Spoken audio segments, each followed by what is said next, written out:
Ku izina rya Data n'irya Mwana n'irya Mutima Mweranda, amen.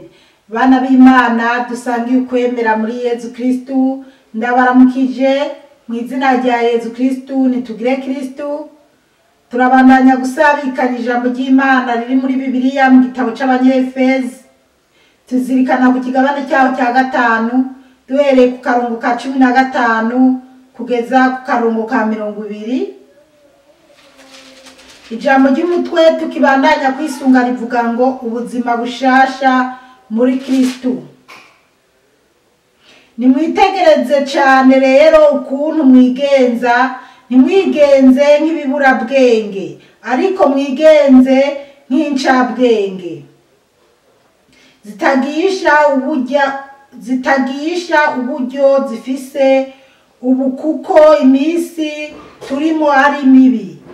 Kubera ibyo ntimwigenze nk'ibijuju, nimutegere riho ico Umukama ashaka. Nimureke kuboregwa umuvinyu kuko uvamwo ubuhumbu, nimurondere riho kuzugwamwo na mutima. Muvugire hamwe amazaburi, indirimbo n'imvyino bivuye kuri mutima, mubyine kandi mushemeze Umukama n'umutima wanyu.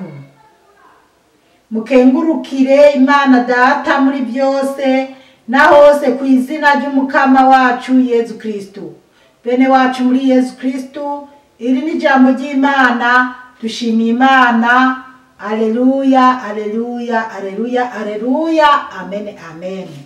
Abana b'Imana, iyi ni audio igira 4 kuri iki ihera ku kigabane cya 4 tukaja no ku kigabane cya 5. Ariko ijambo ry'umutwe rivuga riti ubuzima bushasha muri Kristu.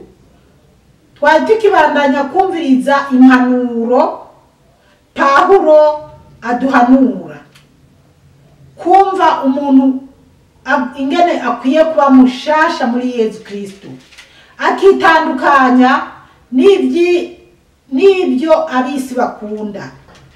Rero iyi ni audio ya nyuma kugira twumve izi mpanuro.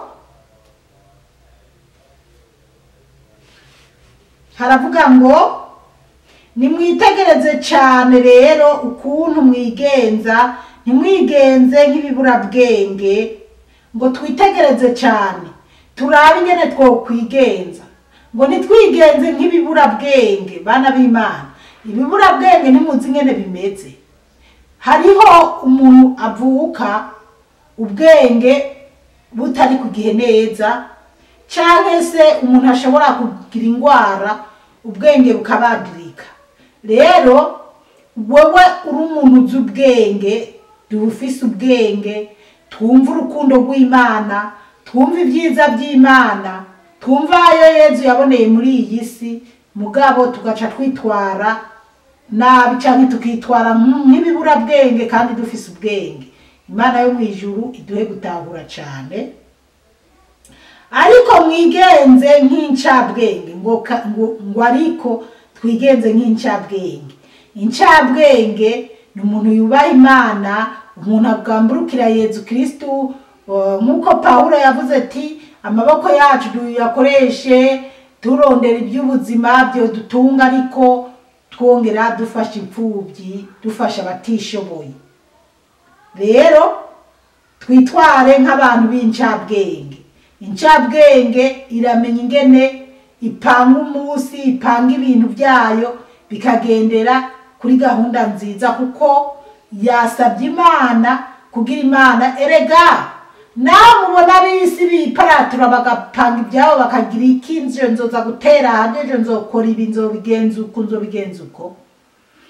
Burya bene bijya birakunda gufyarudukana abantu, ntibigende nk'uko babishaka.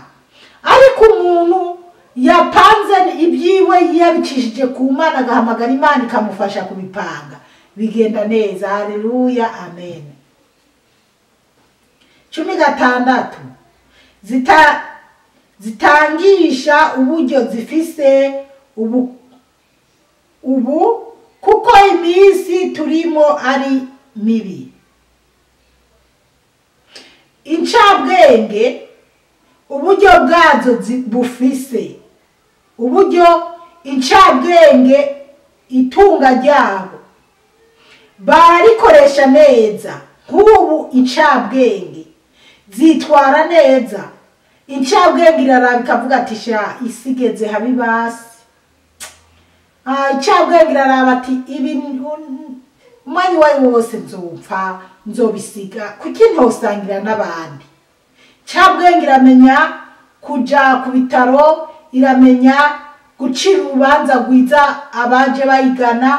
Incabwenge iramenya kuvura neza canke kudandaza neza itariki riba bakiriye. Incabwenge iramenya ati umwana wanje sinkwiye kumurekura ngo agende muri bijya bintu byo gukora ibintu mwajya amamuvi akoze isoni. Buriya rero ndababwire iyo turiko turavuga amamuvi y'urukoza soni,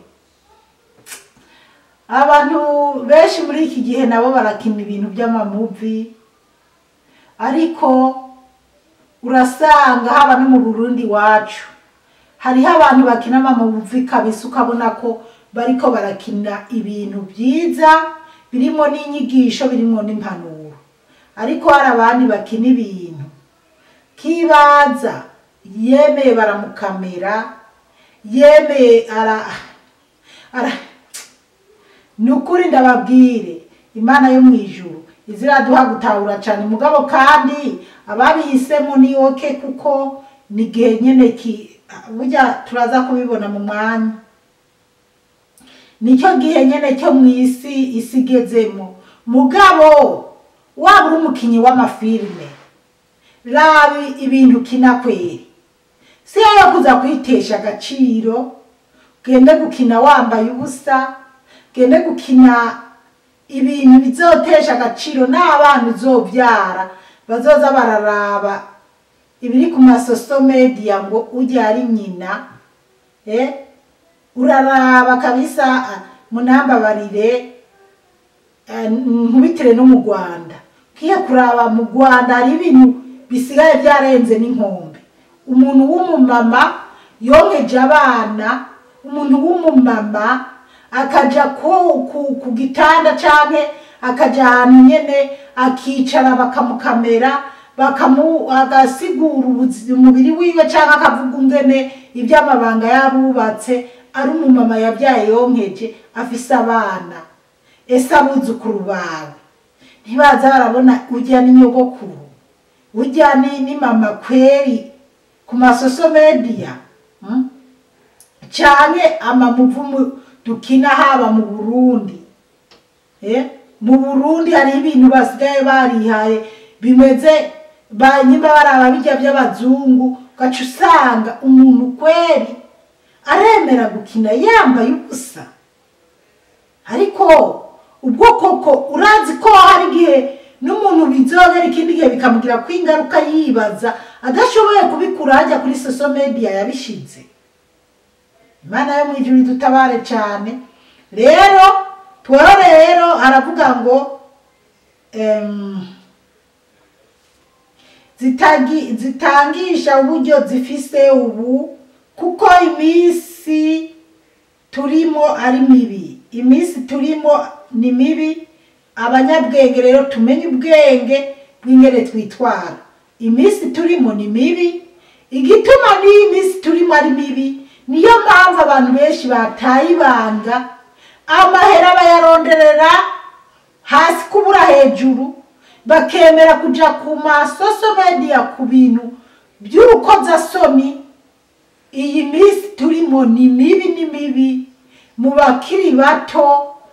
Nta kubona umwana w'umukobwa agenda kuvuga ngo natanze amafoto, nije natanze amafoto nambaye ubusa, none ubona yahaye amafoto ariko arayerera. Ariko kubera icyo umuntu yifotora akaza, Imana yo mwijuru dutabare cyane. Kandi bamwe babona ko biryoshe kuvuga, babona ko biryoshe kubona, ariko si byiza. 17 kubera ibyo nimwigenze nk'ibijuju, ngo kubera ibyo twigenze nk'ibijuju nimutegere riho ico umukama ashaka. Kubera ibyo nitwitware nk'ibijuju, ahubwo dutegere icyo umukama ashaka.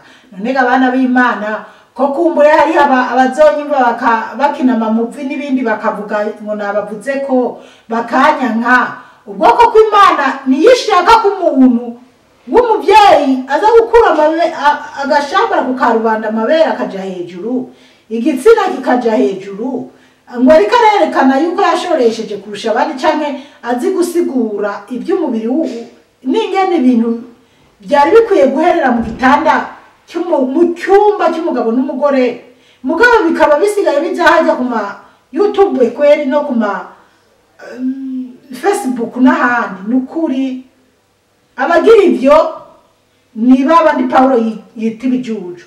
Abanyabwenge rero ntimukabikore, ntitukabikore. 18 nimureke kuboregwa umuvinyu. Imana yo mwijuride gutahura cyane. Noneho Paulo arababujije, aratubujije ngo nitureke kuboregwa umuvinyu. Rero twatinde ko nyimba avuga ngo nitureke kuboregwa umuvinyu.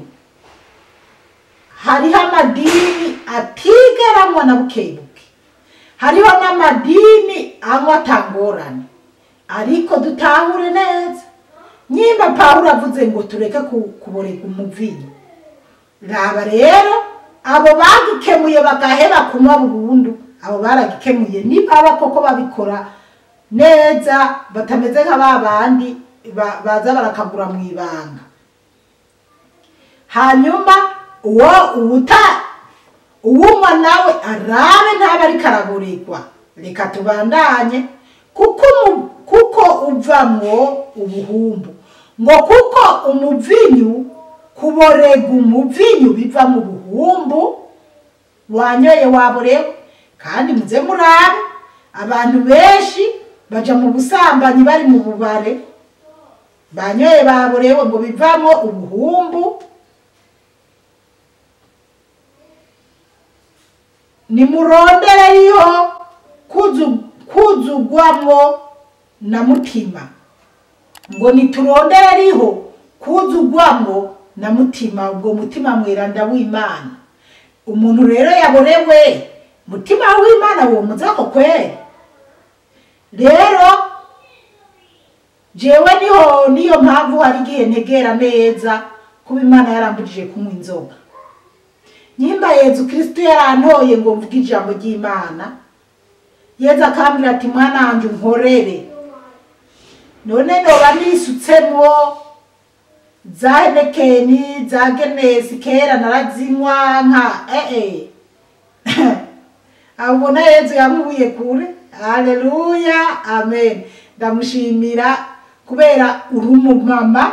Urumva naranywa nkibagira no guteka, cyangwa abana bakaja ku ishure, njewe mbyura umutwe bikanka mu gitondo.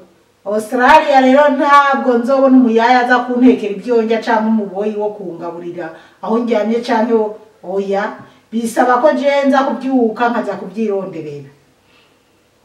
Rero ibyo byambaye ko kera nyene, ariko ntibyambaye ko nkibereye mu byisi. None rero njewe Yezu yarambujiye kunywa inzoga kugera naho ubundi munsi nanyoye akarahure. Hanyuma mwijoro njyamye, kandi gake mwijoro njyamye nderekwa mbona umumarayika, yari umumarayika, guko ni nko kunywa amanyare. Bwateye mu gitondo iyo nzoga yari mu nzu, yari bese ndayibagiye, yari mu kabido baza baravomesha agakombe bayita ngo iki, naranazibagiye amazina, naranazibagiye. Rero nca ndayita muri pobire cyangwa muri bine. Rero nta kuntu umuntu w'umukozi w'Imana yoba yigisha ijambo ry'Imana ngo amuboregwe hanyuma aje muri Bibiliya ngo ariko arigisha cyangwa ariko aravuga ubutumwa bwiza. nukuraba rero inzoga tunywa. Ariko kuba mu inzoga ushoboye kwigerera, Bibiliya iratwemerera kunywa umuvinyu cyangwa kunywa mugabo ibyo ushobora. Ariko ukabuzi kuza kumukaburirwa cyangwa ugatukana cyangwa ukiyumvira nabi, reka, kuko icyo ni icyaha kizokujana mu ijuru. Ni Pawulo aravuga ngo nimureke kuboregwa umuvinyu kuko uvamo ubuhumbu, nimurondere riho kuzugwamwo na mutima. Rero umuvinyu urumva bawumuvamo ubuhumbu. Nigeze nababwira igihe ingene abantu umumarayika yanjanye gutembera mu rusengero, hanyuma kanjana no gutembera mu bubare, abantu bariko baranywa basubira bibereye. Noneho nkunda kugira amayerekwa abantu bibereye mu misayangano n'ibindi. Hanyuma urumva ko inzoga, ibintu by'inzoga biratwara abantu benshi cyane mu buhumbu. Nukuraba kweri inzoga ntizohave ikujana mu buhumbu, iguteranya n'Imana ngo bize bikubuze kuja mu ijuru. Jewe ndashimira Imana narahevye kunywa inzoga. Nawe nibyaba bikugora uraheba kunywa inzoga bititaye ku idini urimo. Ni Pawulo abivuga. 19 muvugire hamwe amazaburi. Haleluya, amen. Ngo tuvugire hamwe amazaburi yo guhayagiza Imana. Igitabo cy'amazaburi n'umuziyo tukigejeje turi mu kugera kwijana. Indirimbo n'imbyino bivuye kuri mutima. Bya bindi nigishije mu yodiyo twarutse ngo indirimbo n'imbyino zivuye ku mukama. Erega ndahasubiramo haranyuze. Indirimbo n'imbyino bivuye kuri mutima, ngo bivuye kuri mutima mweranda. Muvyine kandi mushemeze umukama n'umutima wanyu. Ngo tuvyine kandi dushemeze umukama n'umutima wanyu. Haleluya, amen. Pawulo aravuga ngo tubyine imbyino zivuye ku mukama, tushemeze Imana mu mazaburi. None mwiyodiyo duheruka nababwiye ati jewe sishobora mu nzi wanje kuvuza zijya ndirimbo z'abisi babyina bambaye ibiyoka mu mazosi bibaha amahera, canke babyina bambaye ubusa amabere ari hejuru n'amataka ari hejuru. Eka n'umuntu araje akabishirako, njewe ca ndabikurako nkamubwira sorry, kubera izo ndirimbo mu nzi wanje zarataye igihe. Basi bana b'Imana rero Pawulo atubwiye ati nyimba turi mu biteramo, nyimba twakoresheje iminsi mikuru, tubyina indirimbo zihesha icyubahiro Imana. Rero nyimba turiko turabyina indirimbo zo gukura impuzu, zo umuco wacu w'ikirundi, muze murabe abamama b'abarundi n'abapapa b'Uburundi bambara imbega, abapapa abamama bakambara imvutano bakabyina imico yacu y'ikirundi za Bibiana canke z'utunyoni canke inka b'imirima n'ibindi. Indirimbo zacu z'ikirundi z'umuco w'abarundi nukuri nziza zimeze neza. Hanyuma tukaja mu ndirimbo z'Imana nazo. Indirimbo z'Imana nazo nukuraba, hari abantu baradutse ku Yesu yambwiye ati mwananje abaririmbyi ubona ntibariko bararirimba jewe, bariko baradandaza izina ryanje. Mwananje bajya baririmbyi badandaza izina ryanje, ntabwo bariko bararirimbira jewe. None abantu baradutse baragira abarasta, bakagira ukuntu bambaye amapataro ya babandi babatinganyi babaye nabi, biyambarira n'amanepi cyangwa amapamperesi, ugasanga amapantaro yacuncubutse yacundebe. N'abarundi rero n'abanyafrika basigaye barabyihaye, batazi n'icyo bimaze cyangwa icyo babyambariye, bakambara nyimba pocket n'impuzu z'amadeshire ukuntu, bagaca hari n'abambara n'amashapure ugasanga ngo imana ngo byuka mu gitondo ngo mama mukandagira kweli ijya n'indirimbo iriko irajana abantu mw'ijuru ariko ararondera urudandazwa yishimikije kuko yabuze ibindi yoririmba by'isi kuko murazi baba ni ngo umutima uradunda ngo uri mayihana uri mayiswiti rero bijya kumbure byaramuheranye reka arondere bishasha muri bibiliya acaza muri bibiliya arondere mu mirongo ya bibiliya rero aca agenda rero ngo yateguye indirimbo y'Imana rero arigenda abadabiraba nkatwega ariko mana ubu koko umana ngo mana yakaze nyene yashimitse none zijya n'indirimbo Pawulo ariko aratubwira ziriko zirajana abantu mw'ijuru oya bijya n'ibintu by'abisi bariko bararondera inyungu zabo ntabwo bariko bararirimbira Imana na bene iyo miziki niwayibona ntuzobitambe oya hubwo uraraba indirimbo uvyinira Imana kuko kubyinira Imana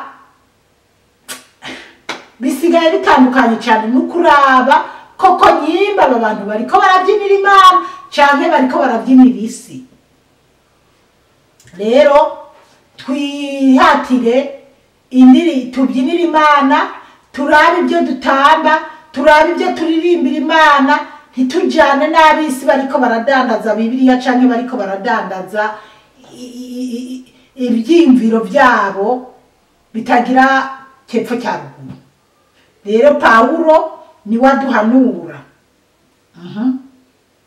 mubyine kandi mushemeze umukama tubyine kandi dusemeze umukama n'umutima wayo dushemeze umukama n'umutima w'Imana je numva ahantu no harara kubera hari ibintu mbona nyene bikambabaza kubyinira Imana mugabo abantu bisi ugasanga umuntu yabatirishije abana ugasanga umuntu yabatijwe ugasanga umuntu yagize ibintu runaka ugaca usanga azanyemo za ndirimbo za gisupusupu bari gisupusupu majane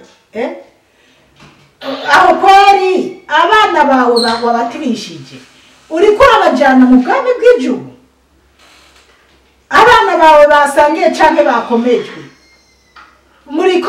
uriko urabajana kuki udashiramo indirimbo nziza z'Imana ko ku ma YouTube ziriko indirimbo z'Imana zihayagiza Imana ukaza kuzana bijya bidundadunda by'abisi bariko baradandaza nukuri rero tuze turaraba ingene tubyinira Imana ingene twubahisha Imana indirimbo dutamba iyo turi mu bintu by'Imana nyene mugabo hari ibindi bintu by'abisi wenda bashobora kugira bagashiramo bijya bintu byabo mugabo wowe uri umukristo ndakubwiye ntukaze uratamba bene bijya biririmbo utazi canke bidahesha agaciro Imana tamba indirimbo ubona Yezu yokubita ifirimbi ukagenda kuko ntituzi iyo nyimba Yezu azokubita inzamba turi mu mapati canke turi hehe none niyakubita inzamba uri mwabijya bintu by'isi mwijya miziki nawe wabajori yiminze wanezerewe reka nawe none Yezu azokujana kimwe cyo Bibiliya iranatubuza kwicarana n'abantu b'abanyakabi canke bavuga ibitari byo rero mugabo kandi nukuraba bo twicayemo canke nukuraba ikiganiro turimo nabo twicaranye nukuraba koko nyimba turi mu muco turiko turajana n'iby'Imana ishaka ntukicarane n'abantu barogota bariko bararogota ku Mana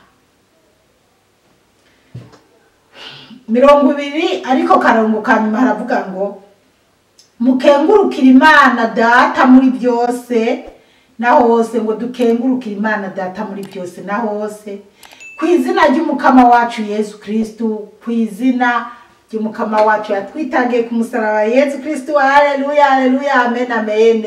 Dukengurukire umukama, dukengurukire Imana Data muri byose, mu byo dukora byose bihesha icyubahiro Imana.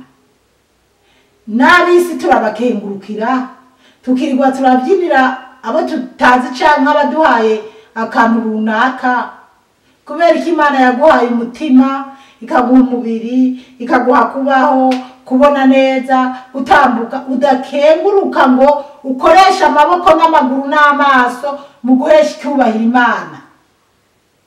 Rero mukama Imana abahezagire cyane. Jewe nukuri inyigisho ya Pawulo, izi mpanuro za Pawulo zarandemesheje, zaranezereye, nanje ndahungutse ibintu byinshi. Ubwo rero ndibaza wewe unyumviriza, hari gihe wewe nanje tufise ibyo twungutse.